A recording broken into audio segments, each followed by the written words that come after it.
اور لوگوں نے اسلام کو عجیب بانٹ رکھا ہے۔ کل مجھے میرا ایک دوست بتا رہا تھا، اس کا بزنس ہے، چیزیں بازار سے منگوائیں بیچیں، تو کہتا میرا ایک جو خریدنے والا ہے اس نے مجھ سے بہت سے پیسے کھا لیے، تقریباً 8-10 ہزار روز مار لیتا تھا، چونکہ مارکیٹ سے چیزیں لاتا تھا تو ان سے رسید میں پیسے زیادہ لکھوا لیتا تھا، تو پکڑا گیا۔ تو کہتے ہیں میں نے اس سے کہا کہ ارے ظالم، یہ جو تو 8-10 ہزار روز حرام کا لے لیتا ہے مجھ سے، تو تجھ پر تو حرام ہے، اور تو اپنے بچوں کو حرام کھلا کر پال رہا ہے، وہ بڑے ہوں گے تجھے دھکے ماریں گے، لاتے ماریں گے، پھر تو روئے گا کہ اولاد نافرمان ہے۔ تو وہ کہتا ہے جی نہیں، میں بچوں کو حلال کھلاتا ہوں، صرف تنخواہ سے انہیں خرچہ دیتا ہوں، یہ تو میں خود ہی کھاتا ہوں۔ لوگوں نے کیا ہیلے بنا رکھے ہیں، تم خود کھاتے ہو، تم خود پر حرام کھانا اچھی بات، خود حرام کھاتے ہو تو اچھی بات ہے، خود تمہیں کتا مار کے دے دیا جائے کہ آج جی یا بھون کر کھا جاؤ تو اچھی بات ہے۔ یہ ساری باتیں اس لیے ہیں کہ اسلام حلق سے اوپر اوپر ہے۔ نبی کریم نے یہ مثال دی ہے کہ ایسے لوگ ہوں گے جن کا اسلام حلق سے اوپر ہوگا، قرآن پڑھیں گے لیکن وہ حلق سے نہیں اترے گا، اور دین سے ایسے نکل جائیں گے جیسے تیر کمان سے نکل جاتا ہے، دین سے دور ہو جائیں۔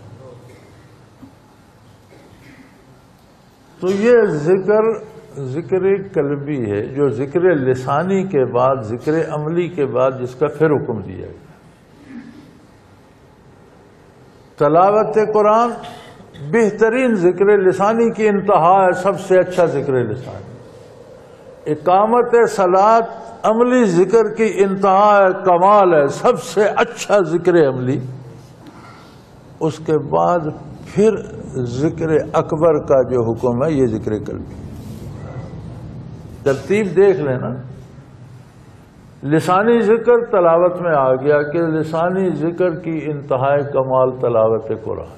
کوئی تسبیحات پڑھتا ہے، کوئی کچھ بھی کرتا ہے، اچھی باتیں کہتا ہے، واعظ کہتا ہے، لیکن سب کا انتہا یہ ہے کہ وہ اللہ کا کلام پڑھتا ہے۔ عملی ذکر کوئی دیانتداری کرتا ہے، محنت کرتا ہے، دیانت و امانت کے ساتھ کاروبار کرتا ہے، لیکن سارے اعمال کا کمال عملاً نماز کی ادائیگی ہے۔ تو ذکر لسانی کا کمال بھی ہو گیا، ذکر عملی کا بھی کمال ہو گیا۔ پھر فرمایا والا ذکر اللہ اکبر، اور بھی ذکر اللہ یہ جو بہت بڑا ہے۔ تلاوت قرآن ذکر لسانی بہت عظیم ہے، ادائے صلاۃ ذکر عملی بہت عظیم ہے، لیکن ایک اور بھی ہے، وہ ان سب سے بہت بڑا ہے، وہ ہے ذکر قلبی۔ اب ذکر قلبی اٹکل پچو سے حاصل نہیں ہوتا۔ ذکر لسانی آپ کسی عالم سے قرآن سیکھ لیں، قرآن پڑھتے رہیں، ذکر لسانی کا کمال آپ کو حاصل ہے الحمدللہ۔ آپ نے بچپن میں والدین سے ہی نماز سیکھ لی، آپ نماز پڑھتے ہیں تو عملاً جتنا ذکر ہے اس میں سب سے اعلیٰ ذکر آپ کو نصیب ہو۔ ذکر قلبی نہ مولوی صاحب سے ملتا ہے نہ والدین۔ ذکر قلبی ملتا ہے جہاں کی جمال جہاں آرا کی ایک نگاہ سے، ثم تلین جلودہم وقلوبہم الی ذکر اللہ، ایک نگاہ ناز سے سارا جہاں سنور گیا۔ ایک نگاہ ناز سے سارا جہاں سنور گیا۔ وہ بندے کا جہان تو یہ وجود ہی ہے نا، یہ زندہ ہے تو اس کا جہان قائم ہے، مر گیا تو اس کا جہان تو ختم ہو گیا، لیکن ایک نگاہ ناز سے سارا جہان سنور گیا۔ صحبت پیغمبر میں صحابی بنے، اور صحابی کے وجود کا ہر ذرہ ہمہ وقت اللہ اللہ اللہ اللہ۔ صحابہ کی صحبت میں وہ پرتو جمال ان کے دلوں سے آگے منتقل ہوا، وہ تابعی بنے، تابعین کی صحبت میں تبع تابعی بنے. خیر القرون، بہترین لوگ دنیا کے، آدم علیہ السلام سے لے کر قیامت تک آنے والے لوگوں میں خیر القرون کا سب سے بہترین زمانہ حضور اکرم صلی اللہ علیہ وسلم کا، پھر صحابہ کا اور پھر تابعین. خیر القرون کرنی ثم الذین یلونہم ثم الذین یلونہم، میرا بیانہ بہترین ہے، پھر جو اس کے ساتھ، پھر جو اس کے بعد جس نے تبع تابعین سے وہ نعمت حاصل کی، اس کے لیے محنت کی، مجاہدہ کیا، اپنے دل کو روشن کیا، چمکایا، اور وہ برکات نبوی اس میں آئیں تو وہ قلب ذاکر ہو گئے. ایک بات یاد رکھ لیں،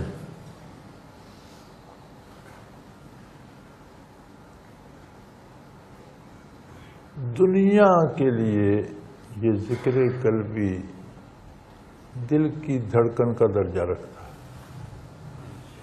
جب تک اللہ کے بندے ذکر کرنے والے موجود ہیں، کائنات موجود ہے، جب نہیں رہیں گے قیامت آئے. نبی کے صلی اللہ علیہ وسلم نے سے عرض کیا گیا کہ قیامت کب آئے گی؟ فرمایا حتی لا یقال اللہ اللہ، جب کوئی اللہ اللہ کہنے والا نہیں رہے.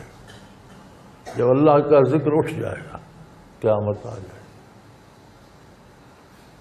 لوگوں نے سمجھا نہیں اور سمجھنے کا تکلف بھی نہیں کیا.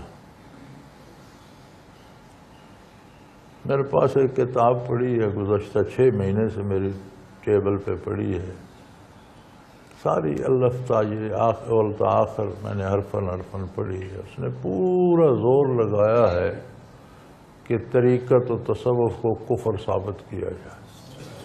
پورا زور صرف کر دیا، اور کوئی اخلاقیات کی حد بھی نہیں رکھی. اتنے غلیظ، اتنے گندے، اتنے معیوب الفاظ اور محاورے اور جملے استعمال کیے ہیں، اور اتنی فضول حکایات اور واہیات اور خرافات، اور اس کو بڑا علمی کارنامہ بھی سمجھ.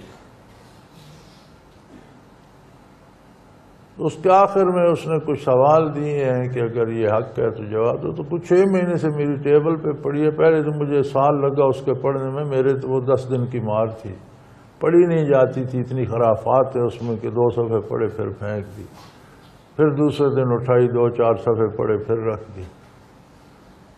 تو 600-700 صفحے کی کتاب تھی، کچھ سال بھر تو اس نے میرا وہ وقت ضائع کیا. اب 6 مہینے سے پڑھی ہے، چاہتا ہوں اس کے سوالوں کا جواب دوں، لکھا نہیں جاتا ہے. اتنی اس میں غلاظت اور اتنے خبیثانہ سے سوال ہیں کہ وقت ضائع کرنے کا کیا فائدہ. سمجھنے کی کوشش نہیں کی، جاننے کی کوشش نہیں کی. نقالوں سے، جھوٹوں سے، دنیا کے لالچی اور دنیا کے کتوں نے جو تصوف کا لبادہ اوڑھ کر پیسے کمائے، ان کی حقائق لکھ کر کیچڑ تصوف پہ اچھالا گیا. کسی دانش مند آدمی کو اتنا تو سوچنا چاہیے کہ جس چیز کی نقل مارکیٹ میں ہے اس کی اصل بھی ہوگی. مارکیٹ میں یا بازار میں جس کی نقل ہے تو اس کی اصل بھی ہوگی. اور اگر نقل بھی لوگ خرید رہے ہیں، نقل پہ بھی لوگ دھوکہ کھا رہے ہیں، تو اس کا مطلب ہے اصل بہت قیمتی ہو. یہ بندے کو سوچنا تو چاہیے. اگر وہ دیکھے کہ ہر طرف نقل ہی نقل ہے، جی نقلی سونا ملتا ہے، تو نقلی سونا ملتا ہے تو کہیں اصلی سونا بھی ہوگا تب نقل بنی. اور اگر نقلی سونا بھی بک رہا ہے تو اس کا مطلب ہے اصلی سونا بہت قیمتی ہوگا جس کی نقل بھی لوگ خرید رہے ہیں. اگر نقلی صوفی ہیں یا نقلی دنیا دار دھوکہ باز صوفی بنے ہوئے ہیں، لوگ ان کے پیچھے بھی چاہ رہے ہیں، تو مطلب ہے اصل صوفی جو ہوں گے وہ بہت قیمتی کامیاب لوگ ہوں گے، بہت اعلیٰ جنس ہوگی جس کی نقل بھی بکے. اور جس کی نقل بازار میں کہیں تو اس کی اصل بھی ہوگی. اگر اصل ہے ہی نہیں تو نقل کیسے بن سکتی ہے؟ لیکن اللہ کریم رہنمائی فرمائے تو بندہ سوچ سکتا ہے وَلَا ذِكْرُ اللَّهِ اکبر. یہ بہت بڑی دولت ہے کہ یہ سینہ اطہر پیغمبر صلی اللہ علیہ وسلم سے آتی ہے اور سینوں کو منور کرتی چلی جاتی ہے. اور بڑے ہی خوش نصیب ہیں وہ جنہیں ذکر الانسانی نصیب ہوا تلاوت قرآن نصیب ہوئی، پھر اس سے بھی بڑے خوش نصیب ہیں ذکر لسانی بھی ہے، ذکر عملی بھی ہے اور صلات تک پہنچ گئے۔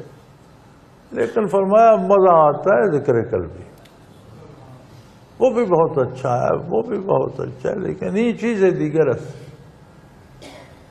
وَلَذِكْرُ اللَّهِ اکبر۔